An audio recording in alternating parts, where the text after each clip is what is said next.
So I want to welcome you tonight to Family Firm Institute, FFI's Midwest Chapters presentation. My name is Warren Baker. I'd like to introduce our program tonight, and of course, Jamie Weiner needs no introduction. Many of you know him. He's the co-founder of Inheriting Wisdom, and they're a specialty consulting firm, as many of us know, that are focused on the human issues and concerns that impact the high net worth families and family enterprises that many of us in the room all serve. So let's get started. I'm just curious, how many of you, if you had to decide right now, and there may be some family members here too, how many of you would advise people to reveal? And I'm going to ask David to come over and join me. The reason that we've picked this topic as the topic of the evening is I think this is a gateway theme. And it's almost clear that it's an issue, because when you said how many of you would recommend to reveal, you had a couple hands. How many people would say conceal? Almost no hands. Well, what are the rest of you doing? You know that it's kind of an issue, and you want to know how to deal with it, right? So there it is. So I work with a family, and they asked me to educate the next generation, the kids. They were like in their 20s, about how to deal with the techniques and the investments that the family had. So they said, but don't tell them how much money we have. And I said, you've got this huge house in a really nice neighborhood. They probably think you have more money than you do.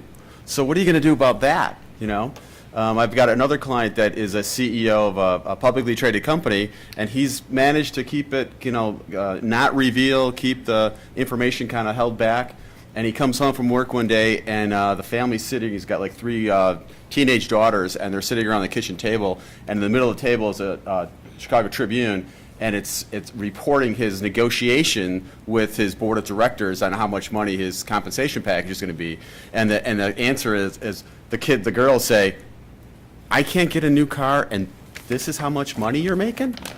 So how do you move on from there? I mean, it's Are You Rich has many facets. This is a quote from Dalai Lama. What I really like about this is it kind of makes sense, right? Lack of transparency results in a distrust and deep sense of insecurity. And so I ask you, how many of you agree with that statement? So a good number. How could you not agree with the Dalai Lama, right? It's kind of a layup. He's a big hitter, and you don't want to be on that side of the board. But the question is, you may not think of that when your client says to you, I just don't want to explain to the family how much money there is. What they're hearing is, they don't trust me. There's something there. They don't think I'm responsible enough. And so it kind of like sets the tone for how you're going to deal with the issue. And I think because of that disconnect, it just kind of grows and grows over time. So when we think of control within a family, one story comes to mind, which I'm sure most of you have heard with your own families and the clients that you work with. So I'm in a meeting, and I've got G1 and G2, right? So generation 1 is maybe 80 years old, and G2 is like probably late 50s, early 60s, that range. And I'm sitting across the table, and G1 says, the 80-year-old says, well, I think I'm ready to retire. I'm ready to turn over the reins to you so you can take the company. And G2 sits, looks at him, and as he has for the past number of years, usually doesn't say anything, just kind of nods and goes along with what Dad wants to do. He says, are you kidding me? I'm ready to retire. I've been waiting to get this company for the past like 50 years. I sent it down to G3. And so you think, well, what is the point anyway of control if you don't kind of at least assess it along the way? But it's this concept that I built this company, it's mine, and until I'm ready to not have any attachment to it whatsoever, I'm going to continue to control it. Even if I transfer it through some kind of wealth planning techniques, I'm still going to retain some level of control that I really don't want you to feel as if it's yours. And so I think that's one level. You got to identify that right off the get-go and determine how you can work around that and try to get some ownership and responsibility to that next generation. Are we doing well with passing businesses down? Is it working? And I would say it's if you are addressing the issue, if you with your clients are addressing the issue of succession planning and passing it down, trying to figure out a way to do it in an efficient manner, that's the success. Whether or not it actually works, well, if you have to wait for that person to die to make the plan work, or if you have to rely on the estate plan to work, I think you're already kind of behind the eight ball. It's the initiating the process and kind of getting the psychology behind it, so they know why we're doing it. They realize that we have an issue, that we want to transfer it in an efficient manner. The G1 believes in G2, and so on down the line. That's what you're solving for. It's not really that, oh, we got to get the estate plan in place because then everything's kind of good and we can just forget it. So here it is: to what, whom, and when, right? That's the question, right? When do we do this? It's less when to conceal or whether to reveal. It's when and how do we do this? So let's clear up some myths. Transparency issues slip into the background during times of transition. Because it's not the first thing you're thinking about. You know, you're not thinking about how, when you're going through a transition, you're not thinking about how is this being received by the extended family. We spend a lot of time working on the planning documents.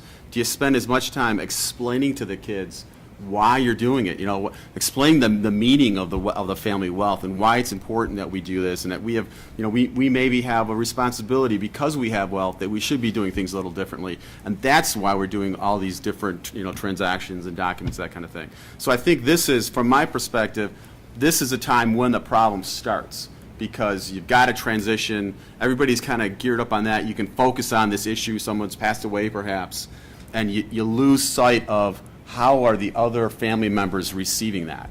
And so I think from, you know, from an estate planner, we talk that you're almost, you know, partially a counselor or psychologist for that matter.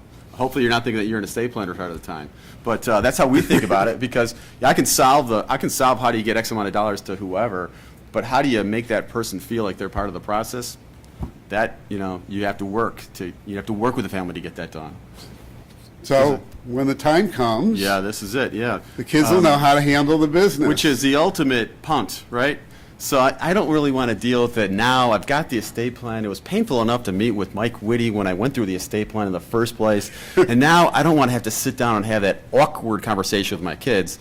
Mike's done a great estate plan. It'll all work out. You know, it's already in place. I'll just wait, you know, I'll pass away and it'll all just kind of flow the way it's supposed to flow. I think there's 3 siblings sitting at that middle table, and, you know, when the time comes, they'll figure out, they're all CEOs of the business, they'll figure out how to work together. Yeah, just, you can just see that that's not going to work out so well. Yeah. So what is transparency? We identify that transparency is an issue, and we also would all agree that transparency for every family is different. And so it's a matter of recognizing that it doesn't have to be all or nothing. Some people tend to think of it that way. So it's really kind of, we call it shades of disclosure. How much do you want to disclose? And then you might think of, and who's receiving it? So at different generational levels, how much do you need to disclose? So I think of it as a nice analogy to a business. The executive branch knows way more than the individuals on the line, and that's for a reason. You don't want the mailroom guy to know that the financials aren't working so well this quarter, because it'll inhibit their occupation. So think of that like with a family. You know, think of it like almost like a business where you've got different levels of appreciation for knowledge, and that you need to think about it in those terms, that you have to address if you're willing to be transparent and disclose some levels, you need to think about what level deserves what amount of information. It wouldn't be a good presentation without 3 circles somewhere in the presentation.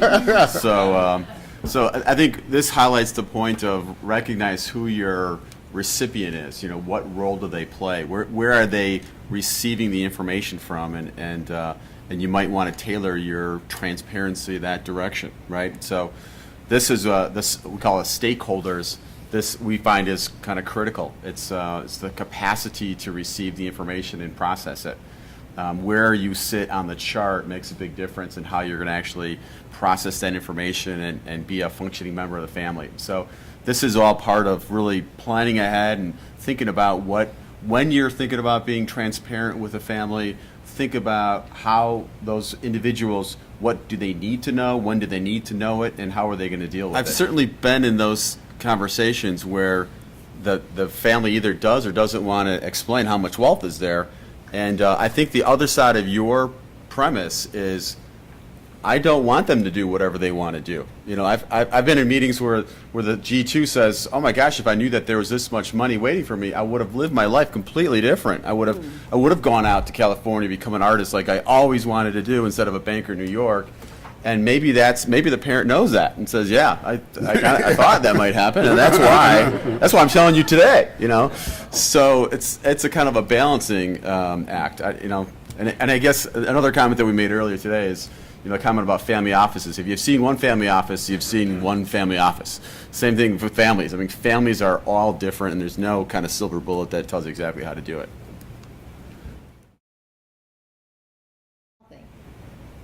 So the education process starts soon, right? I mean, I would answer your question from an estate planning standpoint is I would start the process the minute after the client asks the question, because I think sooner rather than later always works. And so we'll do techniques with partnerships. Regardless of the net worth of the family, we'll take a small amount of money and put it into a partnership, and then you disclose that to the family members and say, here's money that's earmarked for you, and you kids are going to make decisions on what we're going to buy, and then we're going to look at how the market performance say that. I know trends. We've got a number of clients now that are starting up businesses, and they want to empower and motivate their employees. So they'll put these kind of like bonus pools together, and they'll publish results on here's how we did last month or last quarter. And it's not the direct financials from the accountant maybe, but they're like, here's what the numbers are, and here's how well we did the last period, and you all are going to share. And they've got it. I've got one client that he's got it down to the receptionist knows what's going on and wants to work to get the little payout. And they do it on a more frequent basis, like every year. And it's just a straight up incentive plan, and that would be transparency to see that the company's doing well. And if the company stops doing well, maybe they stop disclosing that information. But that's been a really, really effective technique. I'll give you a quick kind of legal snippet. I think you need to allow them the opportunity to find out if they need to. So you make it available to them. If they don't want to look at it, you've got like a Dropbox site that has that information. Fair enough. And we all know with big families, there's always a couple of siblings that just do not participate. You know, we've got a family where we do like a webinar to discuss the family health plan, and they recognize that a couple of the like 17, 18-year-olds are just not going to participate. They're not going to come into the meeting. They're not going to watch it, but we make it available to them. So they can watch it at 4 o'clock in the morning on Sunday when they get home if they want, but it was available to them. So I think that's the answer, because they may say they don't want to know now when they're 19, but when they're 33 and things are different, they're like, you never told me.